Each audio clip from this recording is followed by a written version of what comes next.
I was the manager at the local Bombshell restaurant. It was my first gig as the manager, and I was pretty excited to start my work there. I wanted to manage a gourmet restaurant, but it was not bad for the first time. And to my advantage, there was really hot girls working in the place, so I was trying to get laid myself. My first day as a manager was very hectic. There were so many creeps that would walk in the place, and I had to get rid of all of them for good. There were so many confrontations that I had to be part of because some Karen thought that one of our servers was flirting with her husband. The job of managing that place wasn't as simple as I thought it would be. It was constant chaos and anger issues. People would start a fight for no good reason, and being in Miami, I was always afraid of an idiot carrying a gun, barging in and getting into a confrontation with staff and shooting me. So I was always on my toes whenever something suspicious arrived. The first week was tough because I was learning and getting the taste of the ground and making a bond with our regulars. And then there was our server, Karina. She had people round up around her night and day, and almost everyone wanted Karina to serve them. She even knew about that and started flirting with everyone, and that was the reason that most Karens were sick of Karina. I had to especially make her stop doing the night shift because of what happened in December night, the last day of the year. It was New Year, so we were clearly packed by people, and there was no way that we could even get second off for a breather. And then at 11, we decided to admit anyone in the house tables were already full, and people were ordering drinks like it was the last day on earth. Karina got off from the break and decided to serve up the drinks, and as she did, almost all drunk men got something convoluted in their ear, and all it saw was a hot woman serving up drinks. And now, instead of asking servers, they were specifically asking for Karina. One of them stood up and said, "Karina, baby, can you bring me back 2 shots of Jack Daniels?" And then one from another ended up saying, "Karina, darling, give me a scotch, please." And then in a few minutes, every drunk man in the restaurant was ordering a drink from Karina. And whenever someone else brought them a drink, they would shout, and that evening, Karina went from one place to another, just serving up drinks, all tired. I decided to give her the break.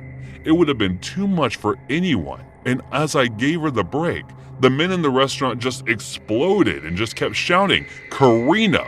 loudly. It was crazy, and I was tired. And I told them if they did not stop the hooliganism, they were showing nobody will be served. And the drunk men were quiet for a while. And then when Karina got back, she was bringing the tab to me, when suddenly, one of the drunk men grabbed her and started pressing her breast and touching her inappropriately, and I yelled at them and went on to get her away from the bastards. I picked the man up from the collar and kicked him out of the place. The place was silent for a bit, but then they started once more in their stupid, drunk, horny requests, and I was sick of these people to my stomach. It was almost around 12, and I had to shut the restaurant knowing that there is so much potential still waiting to be sucked out of this drunk customer, but I did not do it, and decided to close the place, and I had to get them all personally kicked out of the restaurant. It wasn't something I liked, but it had to be done. They were turning into mad dogs. Some went away on their own, but for some I had to order a taxi myself. I spent $200 that night, just because of all the cabs that I had to order. Those who were accompanied by their wives, I wondered if their marriage stayed tight the next year, knowing the act they were pulling off watching Karina. Our whole staff was gone. It was just me, Karina, and a couple of security guys. We were having drinks after having a pretty reckless and chaotic day, and we didn't care for anything. The place was signaled closed, and as the clock ticked and the year turned new, we stood at the bar in the restaurant, tired and speechless. I was holding Karina's hand. She came forward to me and kissed me and said, "Thank you for always looking out for me." And as I pressed her lips with mine, I looked at her and said, "Always."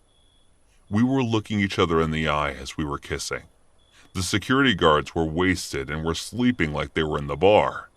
And then suddenly, our kiss was broke by the loud noise of gunshots. At first, we thought maybe it was the fireworks in play, but then I saw that we were being shot at. I quickly woke the guys up and sent Karina to the basement. We stayed ducked down at the bar and just kept our heads down. They were continuously firing at the restaurant, and it was almost as if the bullets are raining. One of our security guards was slashed by a surprising bullet, but other than that, there were no injuries. I told everyone to move to the basement storage, and they did that. I stayed down at the bar to look for who the hell was doing that. And then the drunk man from earlier came inside shouting, "Karina, I'm here to take you with me. Let's go, baby. Let's not hang out with these pansy-ass bitches." He was holding an automatic rifle. Now I think it was an Uzi, and I was ducking down knowing that he will not hesitate to shoot me because of how I threw him out of the restaurant. And then I found my window as he took a break to vomit. And then I quickly jump-started him, disarmed him, and then just stood there and called the security guys out. They did a number on that idiot, and then called in the police and handed him over. And as it all happened, the guys in the blue asked if we were okay. We all shrugged our shoulders and said, "Just another day in Miami. Am I right or am I right?" The guys in blue agreed, wished us Happy New Year, and we all went our ways. Well, since that day, Karina was never called in for night shift. Hey guys, thanks so much for all the support. If you haven't subscribed to the channel yet, please feel free to do so. A couple of years ago, me and my boyfriend were looking at this budget Airbnb for a weekend in Berlin. It wasn't the nicest place we'd seen, but to us, it was just going to be a place to get some sleep in between hours of exploring Berlin. We'd hardly be there, basically. So we figured we'd go for it. When it comes to pay for the rental stuff, there's a problem with my boyfriend's card details, so we decided to use mine. And there's a problem with my card details too, so we try using PayPal. That doesn't work either, and we can't work out what's going on because we definitely had the money in our accounts. That must be a problem with Airbnb payments, services, or something. But tell that to the owners, who ended up getting really annoyed with us because we'd already basically agreed to rent the place via verbal agreement.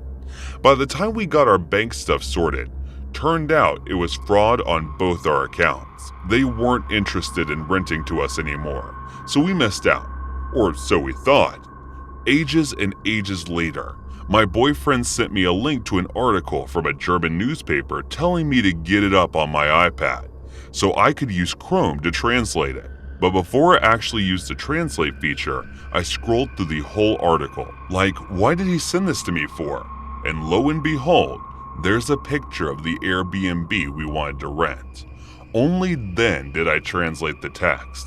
So it was only after that I read the two parents and their young baby had died in a carbon monoxide leak that occurred overnight in the bloody Airbnb we were going to stay in.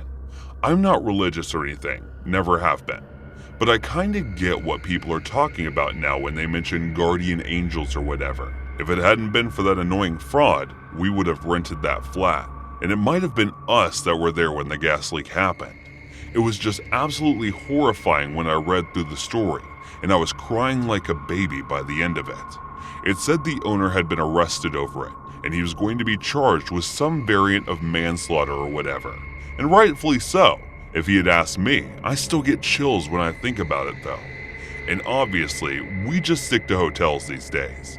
Not that they're any safer, but it just makes me feel safer, you know? Because when I picture that poor family who went to bed one night and never woke up again, all because some cowboy landlord was too cheap to service the flat, it doesn't bear thinking about it.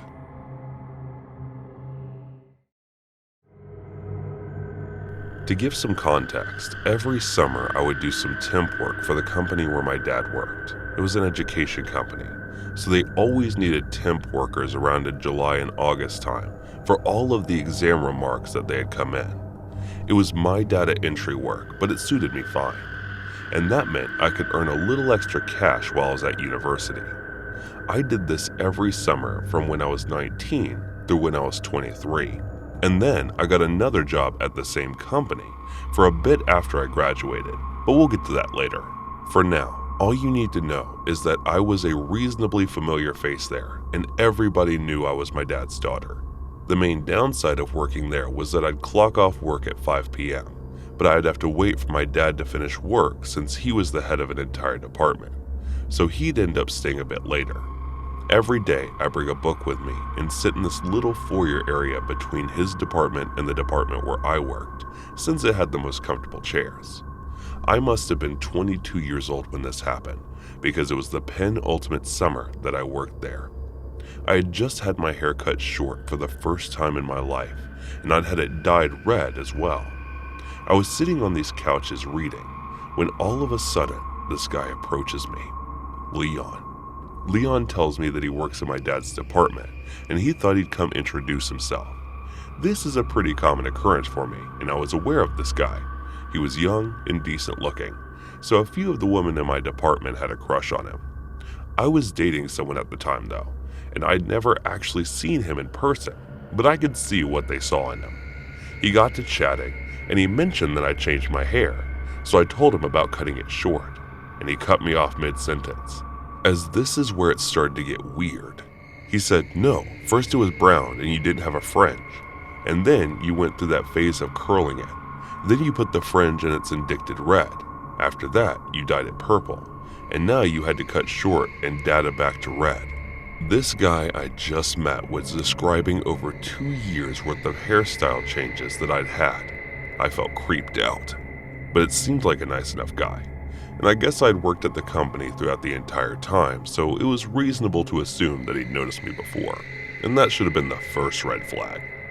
He asked me if I had Facebook, and I told him that I did, so he said that he would add me. That seemed pretty normal. But then, after he'd sent the friend request, he asked me to get my phone out so he could watch me accept the friend request. I'm British, and it's therefore impossible for me to be impolite. So I got my phone out and showed him that I'd accepted it. I thought that might calm him down. Bear in mind, he wasn't a bad-looking guy, so I felt a bit flattered at this point that he was so keen on me. Then, sense of flattery dissolved real fast. After the Facebook thing, he kept asking me if I had MSN, and I told him that I didn't. I swear throughout this conversation, he asked me if I had MSN about 4 times. Then the final time, he was like, please, can you get MSN Messenger so we can chat after work? It was like he had something really urgent he wanted to tell me, but I'd only just met this person. I kinda laughed and said how I hadn't used MSN since I was a teenager without necessarily rejecting him. Then he said something like, well, if you don't have MSN, then you have Skype. This seemed like the perfect opportunity to bring up my boyfriend who was a foreign student and went back to his home country during the summer. He was the only person I spoke to on Skype. I said to Leon how I didn't have my own Skype account, but I used my dad's Skype account to talk to my boyfriend. I really thought this might ward them off. I was wrong.